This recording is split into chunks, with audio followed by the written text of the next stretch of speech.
Welcome to the fifth video in this series on harmony. In the last video, we discussed borrowing chords from parallel modes and how to use them in functional harmony and voice leading. In this video, we're going to discuss a new application of chord extensions by tackling hybrid chords. We'll learn what they are, how to create them, and most importantly, how to use them. Finally, we'll wrap things up by addressing how hybrid chords impact our understanding of functional harmony and the voice leading so far. Before we get started, I want to give a quick shout out to my amazing patrons who are helping to make videos like this one possible.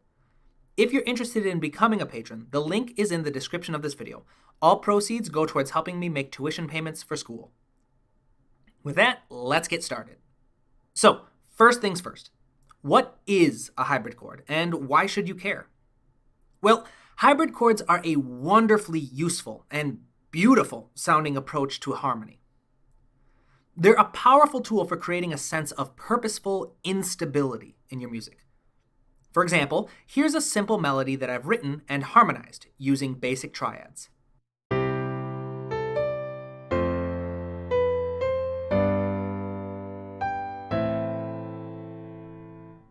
Here's the same melody, but reharmonized using hybrid chords.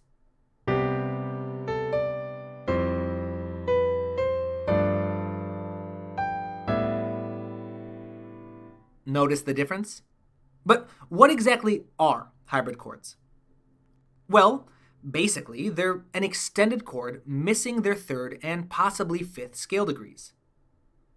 You could also think of them as just regular triads, but with a non-chordal tone in the bass line. Hopefully, these two different definitions aren't confusing. You'll understand what I'm talking about in just a bit. So, basically, to create a hybrid chord, we start by spelling out a chord with all of its extensions. That includes all tensions and harmonic avoidance notes. Next, we'll put the root in the bass line. Like extended chords, you'll almost never find a hybrid chord that doesn't have the root in the bass. Hybrid chords are fragile enough as it is, and inversions just run the risk of changing the tonal center of the chord, and thus the sound of the chord in general. Once we have our root in the bass, we want to remove both the root and the third from the upper voices. After that, the last step is to just simply create a triad or a seventh out of any of the remaining notes in the upper voices. We've been working with C major here, so we can build a G major over C, a D minor over C, or even a G dominant 7 over C. We don't have to worry about differentiating between tensions or harmonic avoidance notes in our extensions, because by omitting the third, we've removed most of the potential issues that our harmonic avoidance notes would have had in the first place. Now, any combination here works, but the most common types are typically major chord roots with a 5th, 7th, and 9th, or a minor chord's root, or a suspended chord's root, with a 7, 9, and 11. The last thing to consider before we try out a demo in Cubase is how these hybrid chords impact our functional harmony and voice leading. Once again, there's actually not too much to consider. Our voice leading is unaffected. As usual, just place the root in the bass line and voice lead the remaining notes as you'd like, with either 3-way close or 4-way close voicing. In terms of functional harmony, there are only a few things that we need to consider. The first is that our chords maintain the original function of their root note. So in the key of C major, any hybrid chord with a C in the root will have a tonic function. Any hybrid with a D would be subdominant, and etc., etc. However, these chords are significantly less stable than their non-hybrid counterparts. By removing the third and possibly fifth from the parent chord, you end up with a hollow sound in terms of function. For example, let's look at our dominant chords on the 5th scale degree. Here is a G7 resolving to C major. Notice how much momentum we have between the chords. The G7 really wants to resolve to that C chord. However, if we listen to an F major over G hybrid chord, suddenly we have much less momentum, comparatively speaking. So there's no real reason why you should have to worry about this, but it's still important to be aware of. Hybrid chords in general are just typically used for their lack of clarity in their sound. They're much less stable without being too dissonant, which makes them very desirable in bluesy, jazzy, or even just emotionally ambiguous sounding music.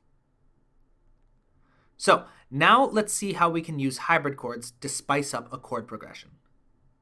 All right, so here we have a nice simple chord progression. It goes C major, D minor, G major, and then A minor. So I purposefully went with 2 major triads and 2 minor triads so we can get a little bit of practice using those most common spellings that we discussed earlier, as well as some not so common spellings. But before we go any further, let's give this a quick listen to.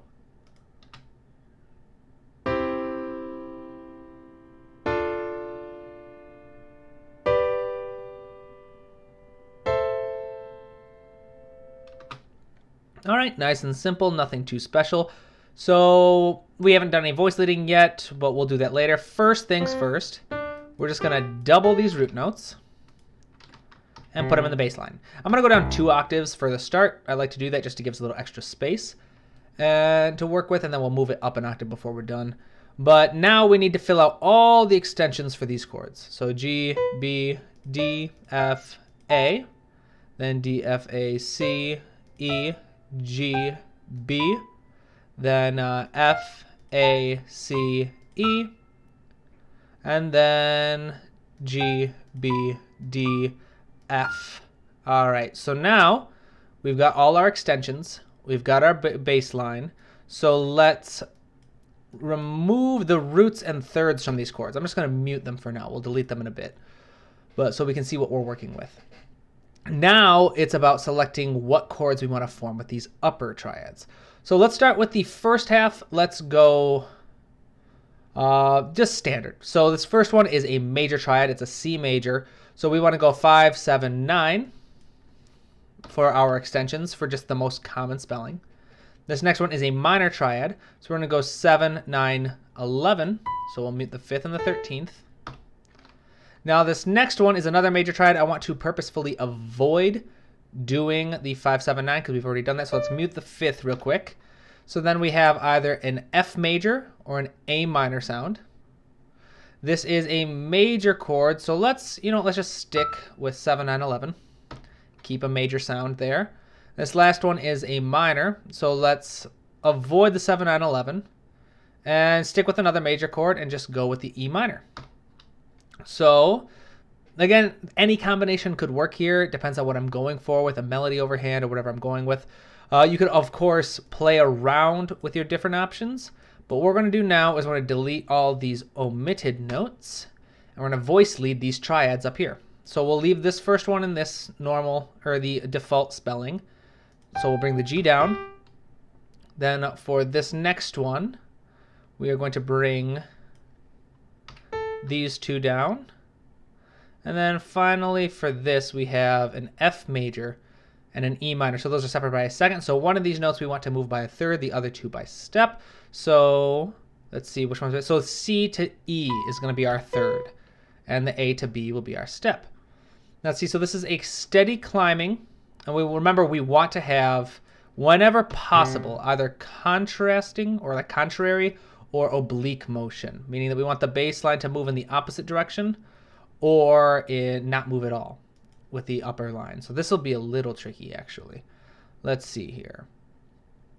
So let's try bringing that line up, even though I don't like having oblique motion in the soprano when possible.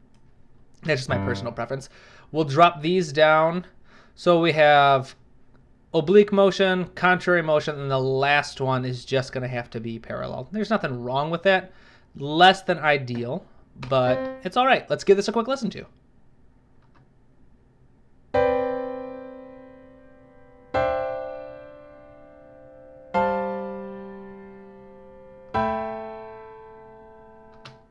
All right, there we go. And that is hybrid chords.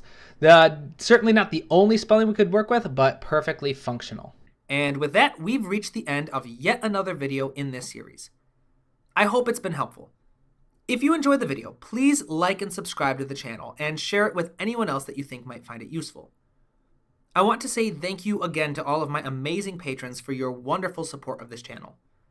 I also want to thank each and every one of you who are watching these videos. Your support and incredibly kind comments, emails, and messages they mean the world to me. And it boggles my mind to know how many of you actually enjoy my videos. And it makes me really excited to just keep putting out new content. So with that, until next time, keep studying, keep working hard, and as usual, keep writing new music.